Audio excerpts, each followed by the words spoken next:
Eh bien, bonsoir à tous. Je suis très heureux de vous retrouver ce soir pour une dernière conférence en fait de l'année. J'en profite pour vous dire que la prochaine sera le 4 janvier. C'est Renaud Fulconis, responsable donc de Saiga, qui nous parlera de la Panthère des Neiges, qu'il va essayer d'ailleurs d'observer puisqu'il y est actuellement. Il est au Ladakh. On lui souhaite bonne chance. Les dernières photos que j'ai vues, il fallait vraiment la trouver. C'était un jeu d'ailleurs, voilà, chercher la Panthère des Neiges, donc entre les rochers et tout. Mais peut-être qu'il aura la chance de la voir de plus près cette fois-ci et il vous en parlera donc début janvier. Pour ma part, donc j'ai le plaisir de vous retrouver pour vous parler donc du Denali, ce sommet mythique d'Amérique du Nord, plus précisément en Alaska. Une expédition qu'on a d'ailleurs montée donc en mai dernier. Nous étions 4 participants et nous avons d'ailleurs eu la chance d'avoir de très belles conditions météo, ce qui nous ont permis, on va dire, nous ont bien aidés pour atteindre le sommet. Donc, je vais vous parler du Denali ce soir. Donc, un des 7 Summits, comme vous savez, 7 Summits, c'est les 7 sommets qui sont donc les plus hauts de chacun des 7 continents, avec l'Everest pour l'Asie, le Denali pour l'Amérique du Nord, la Concagua pour l'Amérique latine, le Kilimandjaro en Afrique, l'Elbrus, et donc pas le Mont Blanc, en Europe. Et puis, qu'est-ce que j'oublie? L'Antarctique avec le Mont Vinson. Alors, ce que je vous propose, c'est de commencer par une petite vidéo qui donne un bon aperçu de notre expédition. Elle dure 2 minutes. Et puis après, je passerai petite présentation que j'ai préparée, que j'ai mise à jour pour vous présenter ce sommet, ses particularités et ses spécificités lors de l'expédition. Pour ce qui vous concerne, bien sûr, vous pouvez poser toutes les questions que vous souhaitez. Normalement, vous avez un onglet Q&R comme questions et réponses. Et là, donc, vous pouvez poser vos questions et je les reprendrai donc à la fin de mon exposé. Alors, on va commencer par la petite vidéo. Je partage mon écran.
Voilà, bon, des bien belles images en effet qui me rappellent de merveilleux souvenirs. Comme vous avez pu le noter, en fait, quelques images n'étaient pas de notre groupe, donc c'est pas évident, mais enfin, vous avez remarqué quand même qu'il y a une bonne part pour le ski. Donc, c'est en fait un sommet qui a cette particularité de pouvoir se faire soit à ski jusqu'à une certaine altitude, en fait, jusqu'au camp 3, on verra ça, soit en raquette, hein. Donc voilà, et à partir du camp 3, pour la plupart d'entre nous en tout cas, on chausse les crampons. Mais je vais rentrer dans un peu plus de détails. Et encore une fois, n'hésitez pas à poser vos questions sur l'onglet Q&R. Alors, donc, je vais refaire un partage d'écran.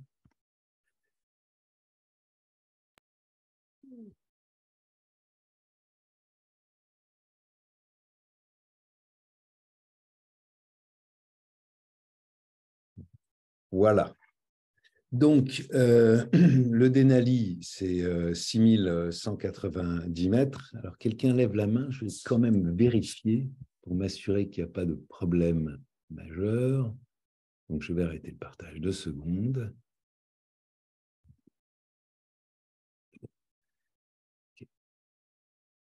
Allez, je pense que c'est bon. Je repartage mon écran.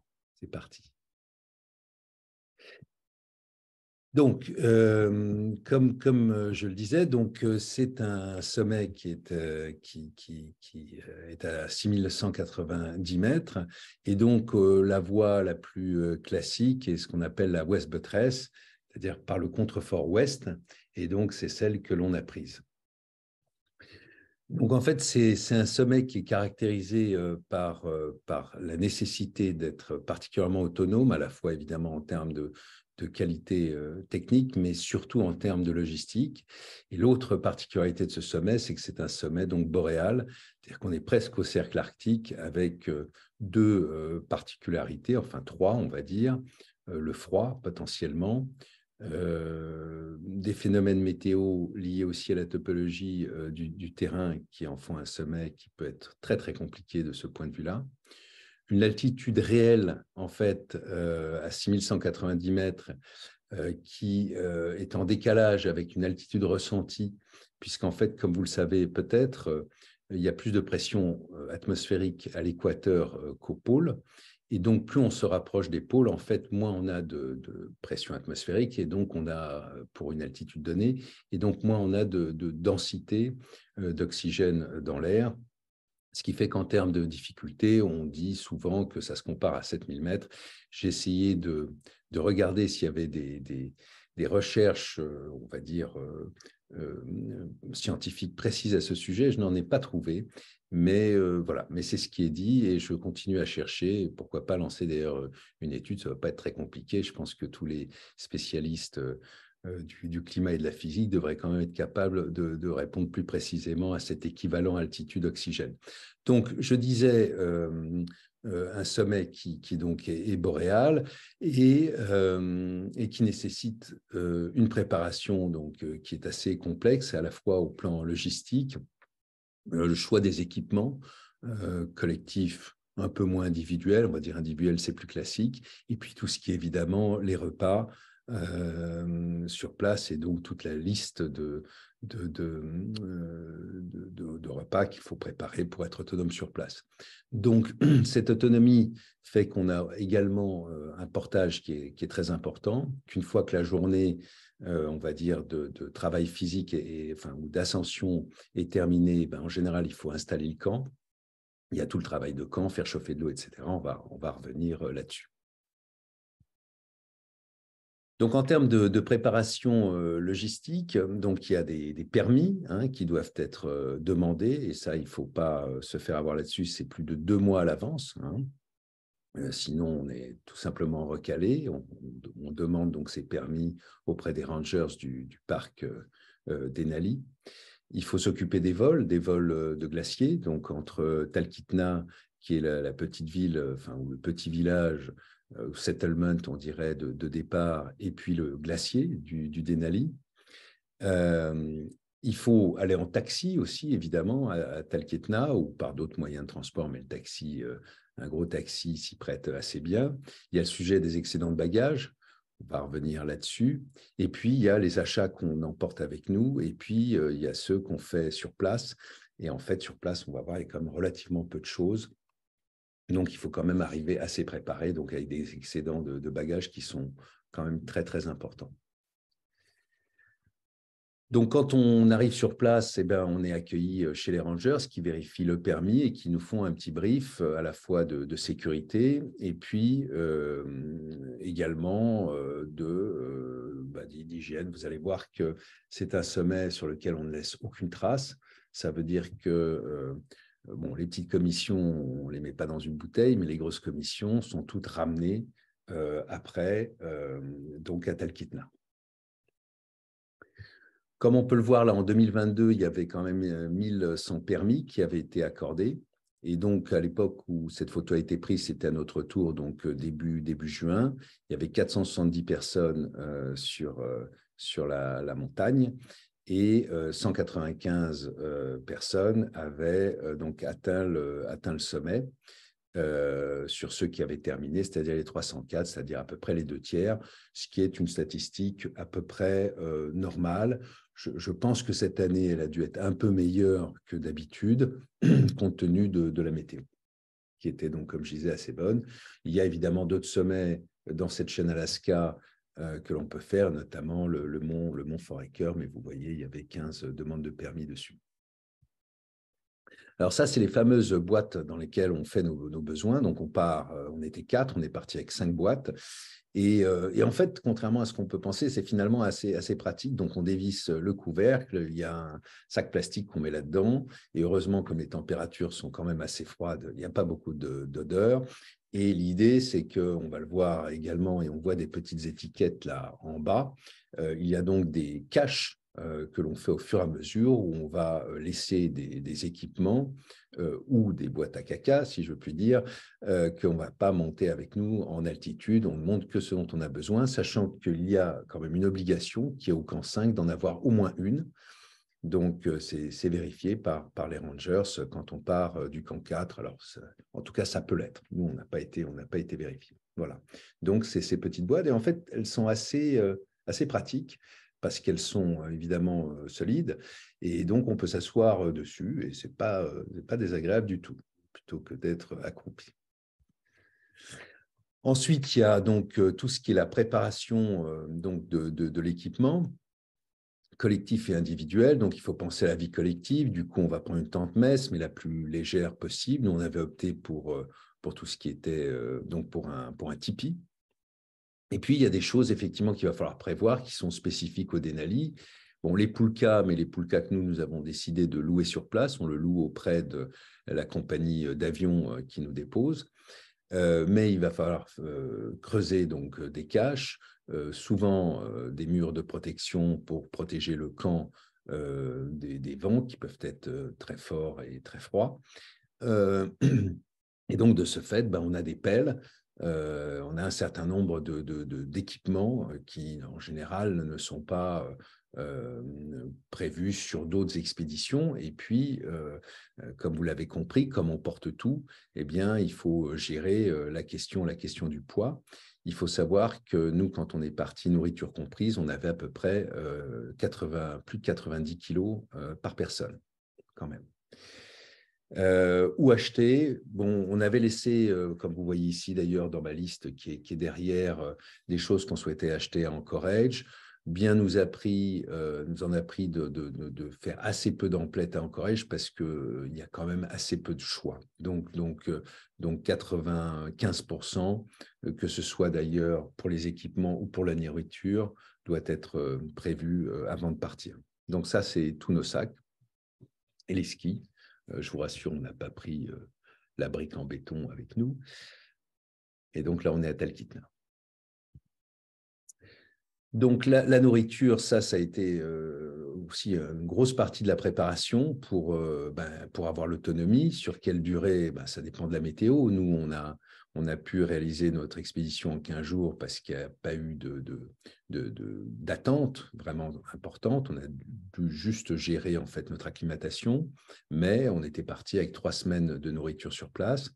Il y a le sujet naturellement des calories, donc on fait des calculs quand même relativement précis. L'inconvénient des calculs précis en général sur Excel, c'est qu'on en prend un petit peu trop, mais il vaut mieux en avoir un petit peu trop que pas assez.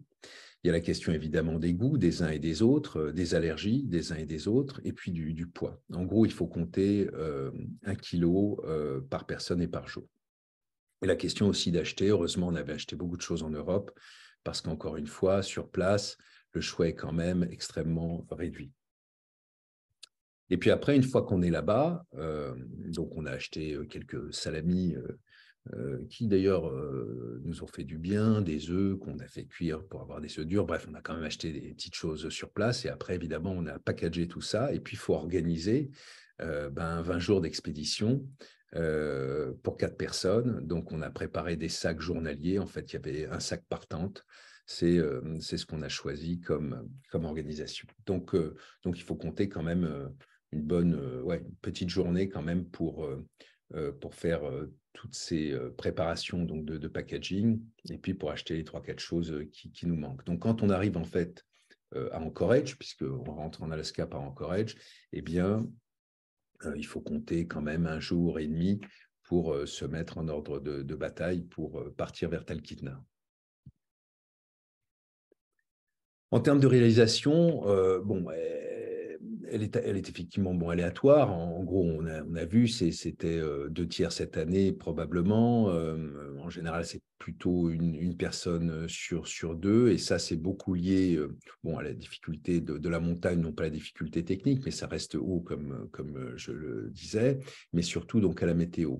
Un très bon copain à nous qui était avec moi au Manaslu et qui a monté le Manaslu sans oxygène, donc à 8163 mètres, l'avait tenté quand même 2 fois sans le réussir. Une fois parce qu'il avait dû réaliser un sauvetage d'un de ses collègues dans l'équipe, et puis une autre fois parce que la météo n'était pas au rendez-vous. Donc, comme quoi, même pour des gens très forts, ça peut être un sommet compliqué, ne serait-ce qu'à cause des aléas météo. Donc, il faut installer le camp. La grosse différence avec le Népal, pour ceux qui, et pour la plupart des expéditions, c'est qu'il n'y a aucune aide, aucun Sherpa, rien. Donc, encore une fois que la journée est terminée, en fait, elle commence pour monter le camp. Et ça, c'est pratiquement tous les soirs jusqu'au camp 4, qui va être le camp de base avancé à 4300 mètres. Donc, beaucoup de travail au camp, faire les remblais, faire les caches, démonter les tentes, la tente messe, faire l'eau. Évidemment, plus ça prend du temps. Il faut savoir que, compte tenu de la température, on utilise des réchauds à essence qui sont un peu moins faciles, un peu moins pratiques que des réchauds à gaz. Voilà. Alors, le seul avantage quand même de ce positionnement géographique, c'est qu'on a un jour qui est presque permanent. Donc, voilà comment se présente la montagne. Donc, on atterrit en fait sur ce glacier. Et puis après, on a donc une longue montée, plus ou moins en pente douce, avec des petits coups de cul de temps en temps, pour arriver au Keitna Pass, donc au col du Keitna. Et là, on commence à prendre à droite vers le camp qui s'appelle 11K, 11K pour 11 000 pieds, donc à peu près 3300 mètres. Et puis arrive la première véritablement difficulté qui se trouve pour atteindre le camp de base avancé dont je parlais, où on va finaliser notre acclimatation à 4300 mètres. Donc en fait, en général, on fait quand même 2 stops avant d'arriver au 11K. Bon, ça dépend des choix des uns et des autres, des qualités physiques, bien sûr, de l'équipe. Mais ça dépend évidemment aussi du poids. Il est clair, 90 kg, on ne va pas le monter en une seule fois. Donc, en général, ce qu'on va faire, c'est qu'on va faire un premier portage, on va redescendre, puis un deuxième portage, on va s'installer, et puis on va refaire la même chose. Et ça, jusqu'au 14K, sachant que nous, entre le 11K et le 14K, où ça monte beaucoup plus, on a même fait 3 portages. Un petit peu Et puis après, eh bien, après, il y a donc en fait une montée très raide qui s'appelle le head wall, qui permet d'arriver sur une arête. Et puis après, de cette arête, on passe le Denali Pass et on va vers le sommet en passant par un camp 5.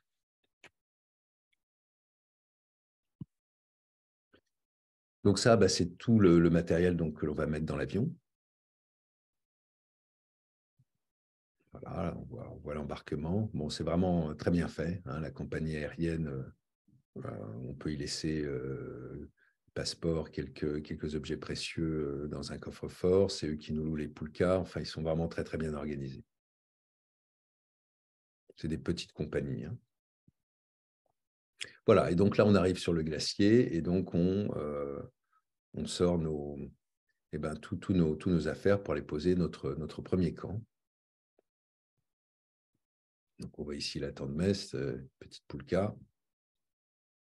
Voilà la boîte à caca et la tente. La boîte à caca. Oui, enfin, c'est vrai que c'est quand même une des particularités de de ce sommet, puisque, comme je vous le disais, on va quand même tout ramener à Talkeetna. Donc, il y a une petite gestion de cela organisée. Voilà, donc on part du Keitna Base Camp à 2200 mètres et puis on va monter progressivement donc jusqu'au col donc de Keitna à près de 3000 mètres, donc à raison de 2 portages par camp. Donc là, je ne vais pas rentrer trop dans les détails, sinon on risquerait de dépasser largement l'horaire. Mais voilà, donc l'idée, c'est encore une fois d'arriver juste avant de tourner à droite pour aller vers le fameux camp, pardon, 11K, à 3300 mètres. Donc, on va faire deux pauses et en gros, c'est 4-5 heures entre chaque étape. Donc, effectivement, l'intérêt à ski, c'est que surtout sur cette partie-là, en pente douce, eh bien, on monte en 5 heures et on redescend en un quart d'heure. Donc, c'est vrai que c'est surtout qu'on est avide, évidemment, quand on redescend avec la poulka derrière. Donc, c'est quand même assez confort. Mais l'inconvénient du ski, c'est qu'il faut des chaussures spécifiques. Donc, on a un peu plus de poids. On a à la fois donc, nos chaussures d'altitude et puis donc, nos chaussures de ski de rando et les skis qui vont avec. Bon, donc, c'est une gestion quand même un peu plus lourde. Donc, entre le ski et comment dire, et les raquettes, la question reste posée. Bon, voilà, ça nous a fait plaisir de redescendre à ski certaines portions. Maintenant, bon, on a croisé quand même pas mal de gens qui étaient en raquettes et c'est tout à fait jouable aussi. Donc, comme je disais, quand on arrive en haut du glacier Kailitna, donc on a ce col là, ici, mais bon, donc nous, on prend à droite pour rejoindre le Kanskai, et là, ça commence à monter un petit peu plus. Donc voilà en gros l'environnement dans lequel on se trouve pour aller jusqu'au Kailitna Pass.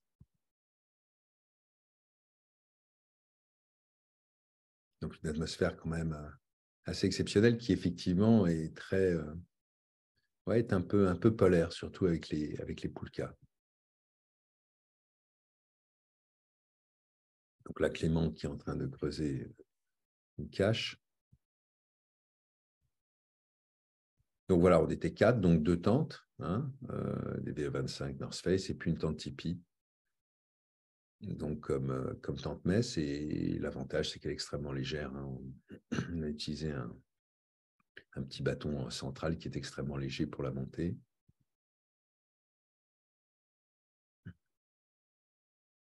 Donc là, on arrive vers le col, là, le Keitna Pass. Donc des poulkas parfois quand même bien chargés.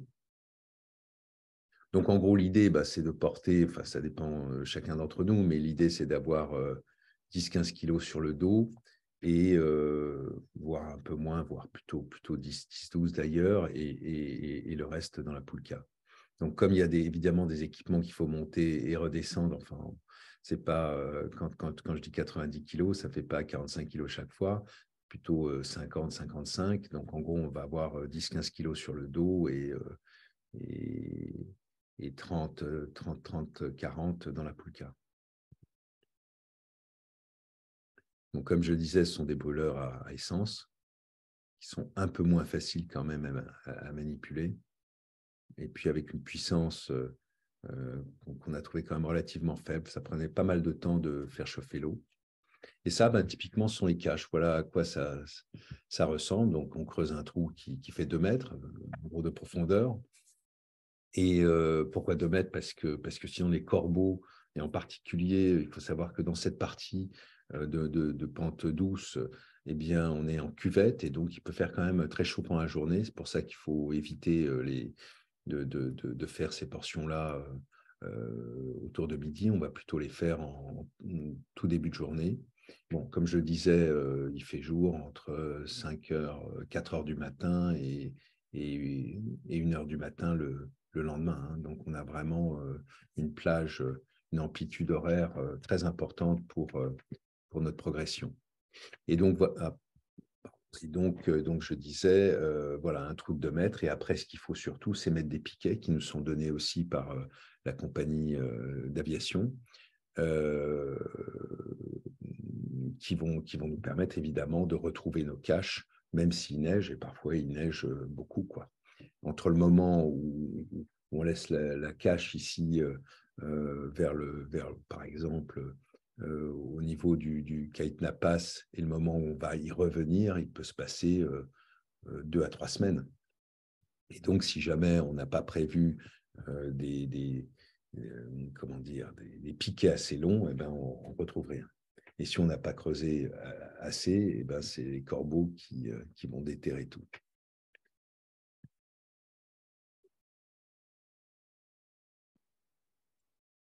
Voilà, donc là, on part vers le camp 11K. Donc, ils ont toujours des noms assez poétiques, les Américains. Alors, il y a la Motorcycle Hill, la colline des motos, et puis après, il y en a une autre qui s'appelle la colline de l'écureuil, parce que un des participants, il y a pas mal d'années, je crois, il y a une trentaine, quarantaine d'années, avait vu un écureuil par là-bas. Bon, il commençait à être fatigué. Donc, c'est assez court entre le Caïtna Pass et le camp 11, 11K. Il y a effectivement 3 heures, mais bon, disons que ça commence à monter un peu. Et après, donc, on va enquiller l'un des premiers nœuds, alors techniques, oui, parce que si la météo est très défavorable et que le vent souffle, ce qui s'appelle ici le windy corner ne peut pas être passé, tout simplement. Windy corner à peu près, je dirais, à 3900 mètres. Donc voilà, ça c'est le camp 11K. Donc vous voyez, on parle de 1100 permis, on parle de 500 personnes sur la montagne, mais en fait la réalité c'est qu'on voit très peu de gens finalement. Et les camps, bon là c'est un des camps, les camps jusque-là, on les monte un peu où on veut, évidemment en faisant attention à la progression en crevasse. D'ailleurs on est encordé, hein, donc il faut faire attention évidemment aux crevasses, mais qui sont en général sur les flancs. Donc, on pose nos camps un peu où on veut, et puis après, c'est plus normé. Le camp 11K, c'est le camp 11K, mais vous voyez, bon, il n'y a pas beaucoup de monde. Et puis après, le camp 14K, qui est le camp de base avancé à 4003, vous verrez, il y a un peu plus de monde, mais sur la montagne, on n'est absolument pas gêné par le monde. Donc là, en fait, c'est la montée qui est un tout petit peu plus raide après le camp 11K qu'on voit donc en bas. Et donc là, on va poursuivre vers le fameux Windy Corner. Et donc, l'idée, c'est de faire 11K, 14K, et c'est ça que nous, on a fait donc 3 fois, parce que les conditions météo aussi nous permettaient, qu'on préférait économiser nos forces pour nous acclimater dans de meilleures conditions, plutôt que de porter trop lourd. Donc là, on a eu un petit peu de moins beau, mais bon, ce n'était pas massif. Voilà, donc là, on voit au bout le Windy Corner, et donc après, on tourne à gauche. On s'en rapproche. Bon, la pente, mais ça, vous le savez, en montagne, les photos sont jamais tout à fait représentatives. Sur cette montée, quand même, vers le Windy Corner, tout le monde souffre, hein, globalement. Et après le Windy Corner, donc, on arrive dans une zone de dévers avec des crevasses avec des gueules béantes à 50 mètres au-dessous. Et ça, c'est quand même assez spectaculaire aussi. Et le fait que ce soit en dévers fait que, ben là, on le voit bien d'ailleurs, fait qu'en fait, les 45 kilos ben, nous emmènent plutôt vers les crevasses et ne sont pas dans le prolongement de notre effort physique, quoi. Donc, c'est vrai que c'est relativement, bon, voilà, c'est relativement engagé comme partie, qui ne dure pas très longtemps, ça durait 1 heure à peu près. Donc, on est oui, à 4000 mètres. On est à 4000 mètres et ça fait quasiment une semaine qu'on est parti. Donc, en termes d'acclimatation, encore une fois, les choses se font de façon assez douce, finalement, grâce à ces portages. Donc là, vous voyez d'ailleurs quand on a laissé les skis, sauf un de nos collègues qui a voulu descendre, faire une des redescentes du camp 14K ou 11K en ski, qu'il a d'ailleurs très bien fait, avec des conditions météo qui étaient quand même, c'était l'un des seuls jours où on a eu des conditions vraiment de brouillard, mais voilà, il s'est parfaitement débrouillé et je crois qu'il a beaucoup aimé de ce qu'il nous a dit. C'est vrai que nous, descendre à pied, ça nous a pris 3-4 heures, alors plus ça a dû lui prendre un quart d'heure, 20 minutes. Donc là, c'est toujours la progression vers le camp 11K. On voit derrière le mont Hunter. Voilà. Et donc, eh bien, on arrive au camp 14K, qui est donc ici, qui s'appelle aussi le Basin Camp. Et on voit donc que derrière, c'est le fameux mur qui est relativement vertical, en tout cas sur la fin, qui est équipé de cordes fixes, comme on va le voir. Voilà, donc là, c'est arrivé au camp 14K, 4003. Donc, l'idée, là, en termes d'acclimatation, déjà, c'est de se poser peut-être une journée. Ensuite, on va aller vers le camp 5. On va revenir. Et puis, on va attendre la prochaine fenêtre météo pour tenter le sommet. Donc, il faut savoir qu'au camp 14K, donc, en fait, à la piste d'atterrissage sur le glacier, il y a des rangers. C'est d'ailleurs là qu'on peut récupérer l'essence qu'on va utiliser pour l'ascension. Et en fait, au camp 14K, donc ce camp-là, eh bien, on a des rangers aussi qui sont basés avec une petite équipe médicale au cas où, et puis c'est eux qui surveillent ce qui se passe, et donc on peut aussi récupérer de la météo. Là, vous voyez donc les murs donc, que l'on construit autour des tentes, autour du camp, pour se protéger du vent principalement. Ça, c'est donc toujours le même camp, 14K. Là, on voit derrière l'arête vers le sommet du Denali. Le sommet est derrière, on ne peut pas le voir. Hein. Là, on s'était fait des pancakes, très très bons. Voilà, ça c'est les Rangers ici. Donc on peut aller, évidemment, on les salue, ils regardent un petit peu ce qui se passe, notamment sur le headwall, ils sont au courant de tout ce qui se passe. Il y en a un parfois qui monte au camp 5 pour vérifier que la réglementation est bien suivie. Et là, on a en fait aussi une météo, voilà, qui est donnée au 14K et donc au 17K. Le 17K, c'est donc le camp 5 à 5002 à peu près. Voilà. Bon, ce qui est vrai, c'est que nous, on avait également un routage météo par Yann Giesendaner, et ça, c'est sur une montagne comme celle-là, c'est essentiel, parce que la météo qui est donnée par les Rangers ne suffit pas pour donner assez comment dire, de recul par rapport aux choses. C'est bien de savoir ce qu'il va faire aujourd'hui, demain et peut-être après-demain, mais c'est bien aussi de connaître la tendance à 5-6 jours, surtout quand la météo est compliquée. Donc là, on part vers le fameux headwall. Donc là, voilà, on a démarré le headwall et donc on voit le camp 4 et le mont Hunter d'ailleurs derrière. Donc c'est un camp qui est juste magnifique. Des températures relativement clémentes à cette altitude. Pendant la journée, on est tout à fait bien. Et puis la nuit, ça peut baisser à -15. Voilà, ouais, entre -10 et -10, -15. Donc ça va encore tout à fait supportable. Donc là, on s'éloigne, on a le camp 4, toujours plus loin. Et donc là, on est sur le fameux headwall, donc qui est équipé de cordes fixes. Donc, bon, il n'y a rien de très technique. Bon, évidemment, c'est un moment un petit peu plus fatigant, mais bon, il y a rien de particulier. Ça reste quand même la partie la plus raide du Denali. Et on doit être sur des pentes à, je sais pas, 50-60 degrés. Alors, effectivement, là c'était en glace. Bon, donc,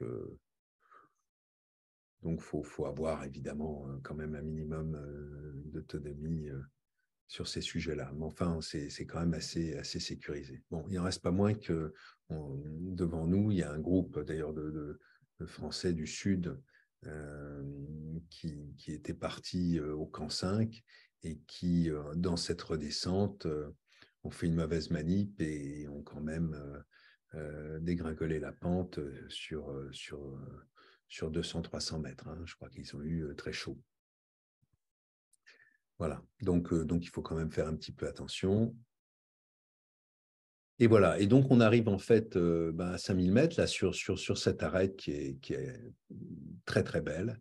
Et donc on va suivre pour aller jusqu'au fameux camp 5 qui est à 5002, qui s'appelle le camp du Nid du Corbeau. Voilà. Donc là, en fait, le headwall arrive ici. Et puis donc là, on entame une arête avec des vues qui sont absolument merveilleuses. Là, c'est le camp 4 que l'on voit en bas. C'est un mât rocheux qui est une particularité de cette arête. On passe par le côté. Voilà, toujours la même, donc même progression.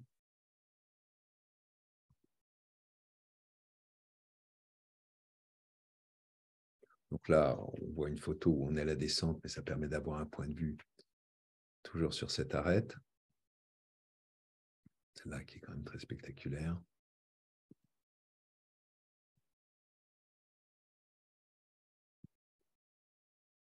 Voilà, et donc on arrive au bout de 4-5 heures donc au camp 5, qui est le dernier camp. Donc on fait une rotation d'acclimatation une première fois, on redescend, et puis la deuxième fois, on y monte, on y dort une nuit. D'ailleurs, l'avantage, effectivement, encore une fois, avec ce jour permanent, c'est qu'on n'est pas trop stressé. Bon, là, on avait en plus des conditions météo, encore une fois, qui étaient bonnes.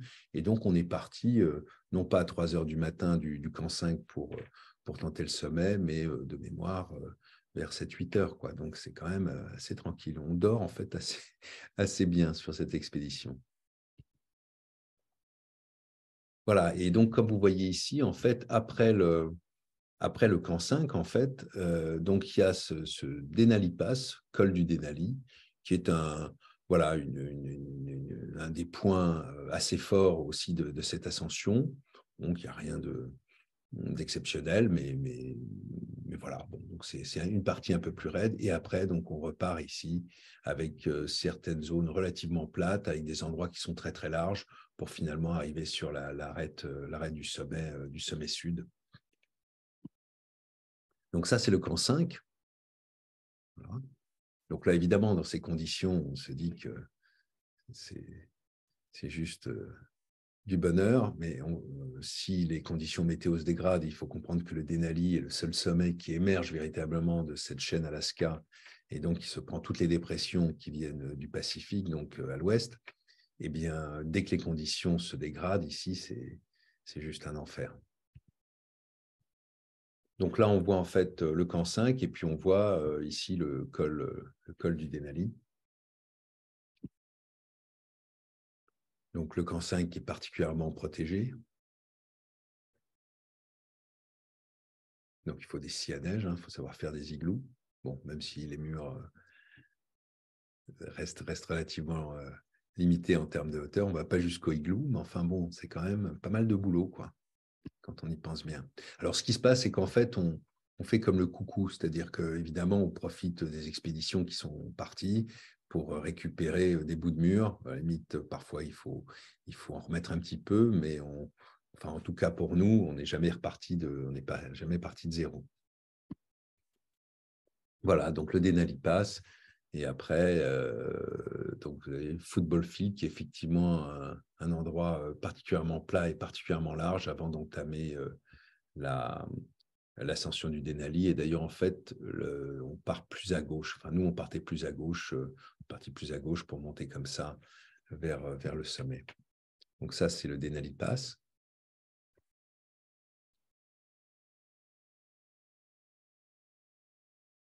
Voilà, et donc là, on passe de l'autre côté. Et on avait des copains là, qui étaient là aussi, une femme et un homme, qui sont très forts, et qui, eux, sont montés à ski, qui sont redescendus de l'autre côté, en fait, après avoir atteint le sommet. Et quand nous, on est arrivés au Denali Pass, pour info, c'était la deuxième fois déjà qu'ils refaisaient le sommet pour se refaire une descente à ski. Voilà, ils avaient dû arriver à peu près au même moment que nous. Mais bon, on parle de gens assez exceptionnels qui descendent aussi le Nanga Parbat à ski, le Gasherbaume, etc. Voilà, donc voilà à quoi ressemble, vue aérienne, cette dernière portion, qui est quand même longue, qui est effectivement assez longue. Et bon, quand on le fait pour la première fois, effectivement, on a l'impression que le sommet est juste derrière la prochaine colline, mais en fait, c'est toujours un peu plus loin. Bon, mais ça les alpinistes le savent. Voilà, donc la vue, je pense que c'est du Denali Pass.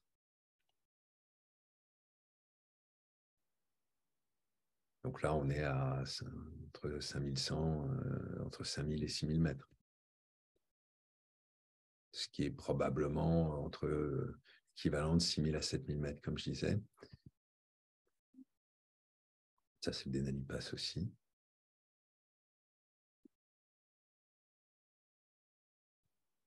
Voilà. Et donc là, on s'approche du sommet. Et en fait, voilà, ben là, on voit l'arête sommitale d'ailleurs, et le sommet est derrière ici. Donc des vues toujours absolument sublimes sur la chaîne Alaska. Vraiment très, très spectaculaire. Voilà, donc là, c'est une photo qu'on a dû prendre du sommet avec des gens qui descendent ici.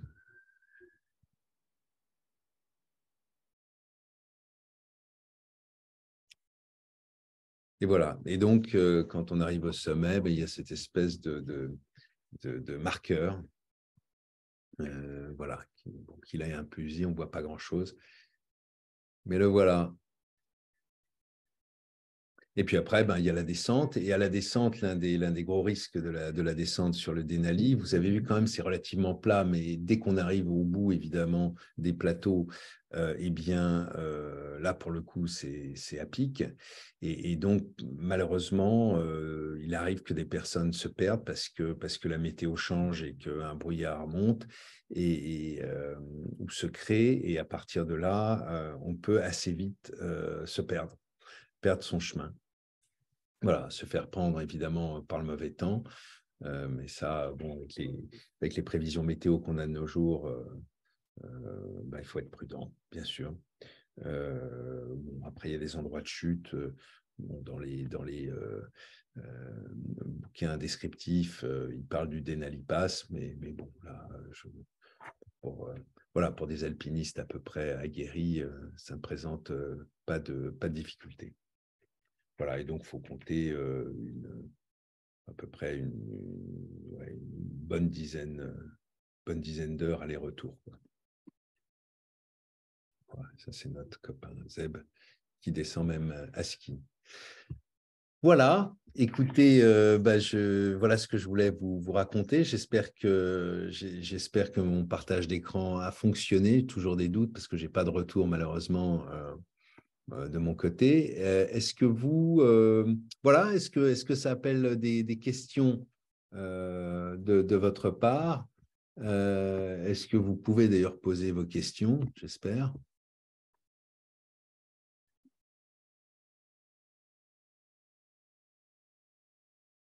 J'attends.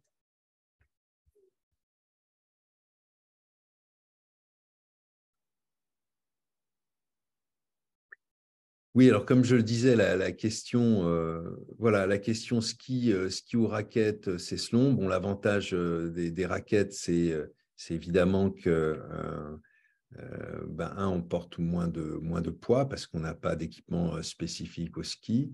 En termes de vitesse à la montée, c'est quand même sensiblement la même chose, sauf si on est un très bon skieur de randonnée.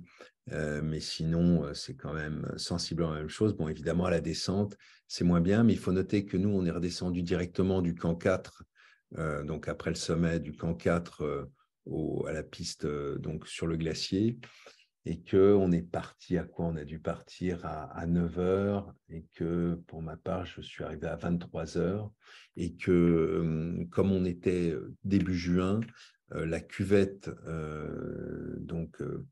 sur le glacier donc, du Kaitna était extrêmement transformée, la neige était extrêmement transformée parce qu'il faisait quand même très chaud, et du coup, c'était quasiment inskiable. Voilà, donc bon, donc on a eu de très bons moments à ski, mais finalement assez peu. Moi, j'ai envie de dire qu'il y en a eu au début sur nos trois, sur nos deux premiers portages, c'est-à-dire sur les deux premiers camps principalement. Non, et puis peut-être jusqu'au camp 11 une fois. Oui, c'est ça. Bon, donc 3 fois.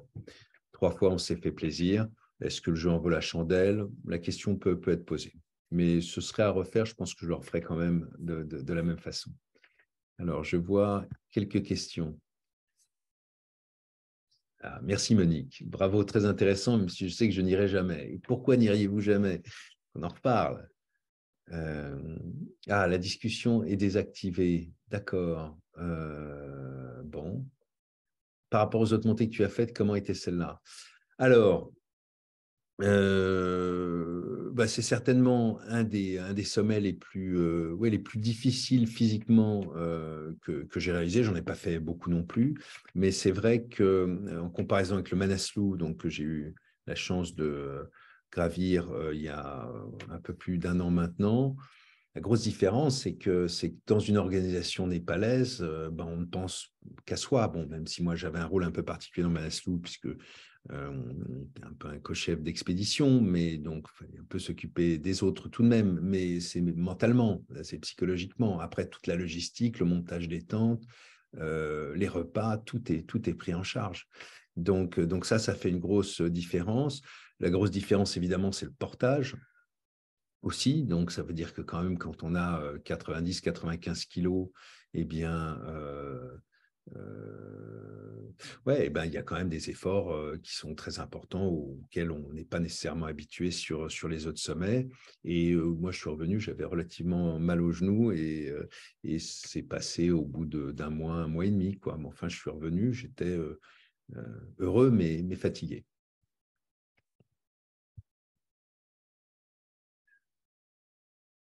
Euh,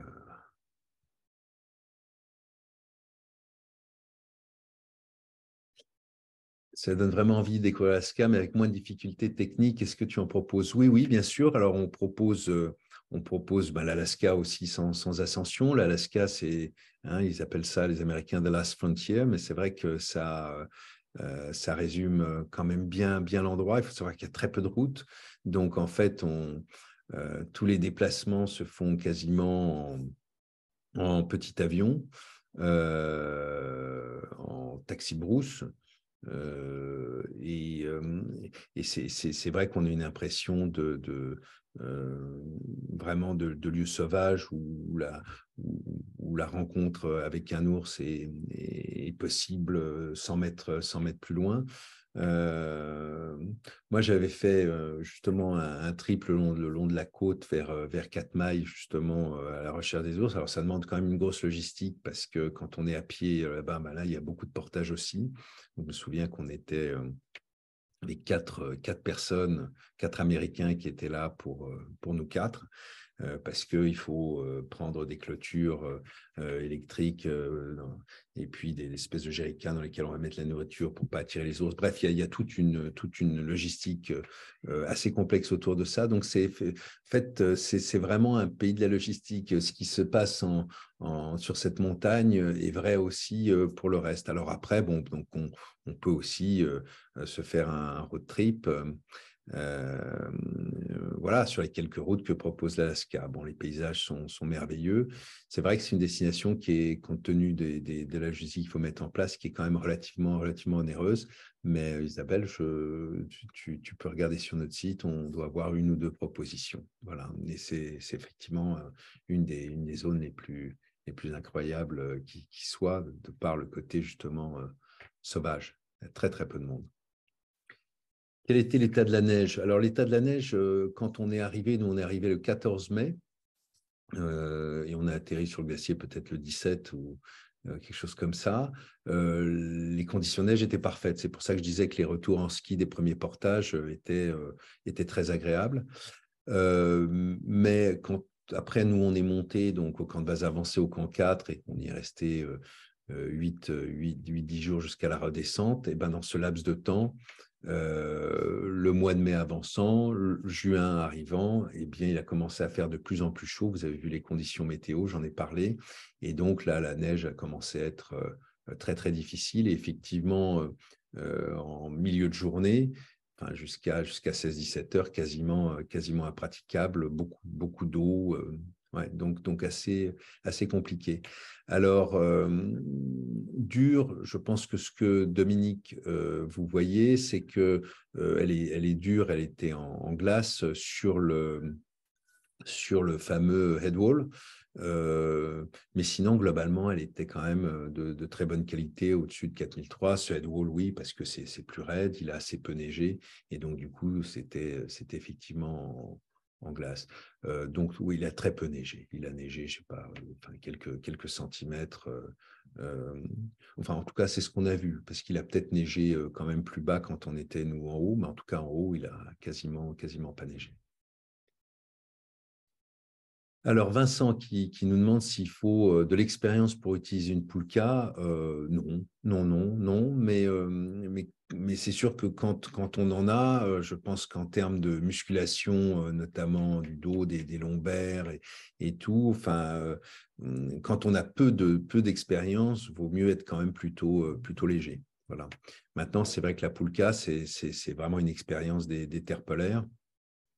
Et c'est vrai, quand je vois, par exemple, sur notre traversée Groenland d'ouest en est, oui, la Poulka, elle atteint 60-70 kilos, voire sur certaines expéditions, une centaine de kilos. Donc, voilà. Donc, ceux qui sont des habitués du polaire ne seront pas dépaysés dans cet univers-là.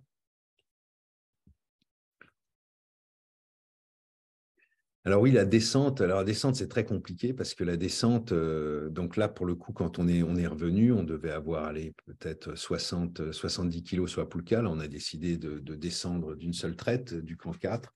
Et effectivement, donc la Poulka se met devant. Et c'est vrai que là, il y avait des parties raides où on a un peu chaud et on se dit que il faut pas se prendre les pieds dans ces crampons parce que avec la Poulka et le poids qui est dessus, là, on peut être emporté. Et comme c'est très, très raide, dès qu'on regarde à gauche et à droite, voilà, il faut avoir vraiment le pied sûr à la descente. C'est une très bonne question, Evelyne. Mais assez peu de parties glacées, comme je disais. Mais en revanche, il faut être très, très sûr à la descente, surtout quand la Poulka est bien chargée. Sinon, j'ai Jean-Marc. Oui, bien sûr. Jean-Marc nous dit qu'une rando géniale, c'est Chilkoot Trail.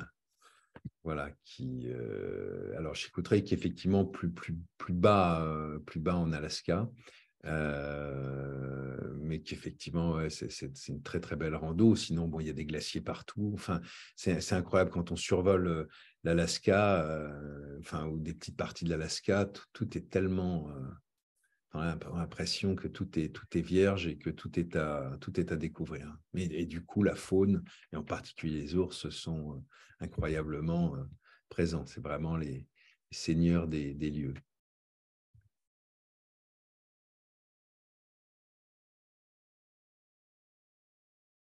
Voilà, écoutez, j'ai fait le tour là, des questions. Si vous en avez encore une ou deux, elles sont évidemment bienvenues. Je réfléchis à quelque chose que j'aurais pu vous dire et que j'aurais oublié, il ne me semble pas. Je pense qu'on a fait un bon tour, voilà, un bon tour de cette ascension, encore une fois, qui reste très sauvage. La montagne, en fait, est gigantesque.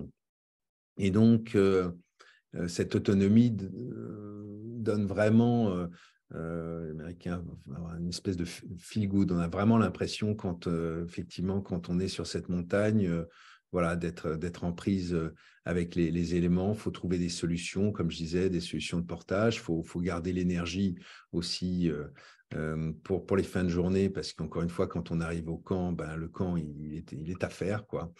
Mais effectivement, c'est quand même je crois que c'est quand même l'un des plus beaux challenges sur des sommets qui sont accessibles. Après, il y a évidemment des tas de choses en Himalaya ou ailleurs, ou même d'ailleurs en Alaska, voilà, qui peuvent être plus pointues. Celui-là a l'avantage finalement techniquement de ne pas être très compliqué. Donc, il faut être en forme, évidemment, avoir un minimum d'autonomie technique. Mais finalement, il est assez accessible. Ce qui va vraiment décider pour vous, c'est la météo, et là, malheureusement, vous n'y pourrez rien. Voilà, les amis, ben, écoutez, j'espère que ça vous a intéressé. Je vous remercie de votre présence. Bon, je crois que le match de foot n'était pas passionnant, d'après ce que j'ai compris. Bon, heureusement, la France est qualifiée, donc on va pouvoir continuer à suivre ça pour les quelques footeux qui sont en direct. Et puis, ben, n'hésitez pas, évidemment, à revenir vers moi en direct si vous avez quelques questions que ce soit. En été, il y a énormément de moustiques dans le parc du Denali Jean-Marc. Oui, oui, je confirme, j'y étais. Euh, voilà. Ben, écoutez, merci beaucoup. Merci à tous. Je vous souhaite une très bonne soirée. Et puis, de belles fêtes de fin d'année. Bon, c'est un peu en avance, mais je ne pense pas que j'aurai l'occasion de vous reparler, en tout cas en direct comme ça. Et donc, on se retrouve le 4 janvier avec Renaud pour une webconférence donc, sur la Panthère des Neiges. Voilà. Allez, à très bientôt, hein.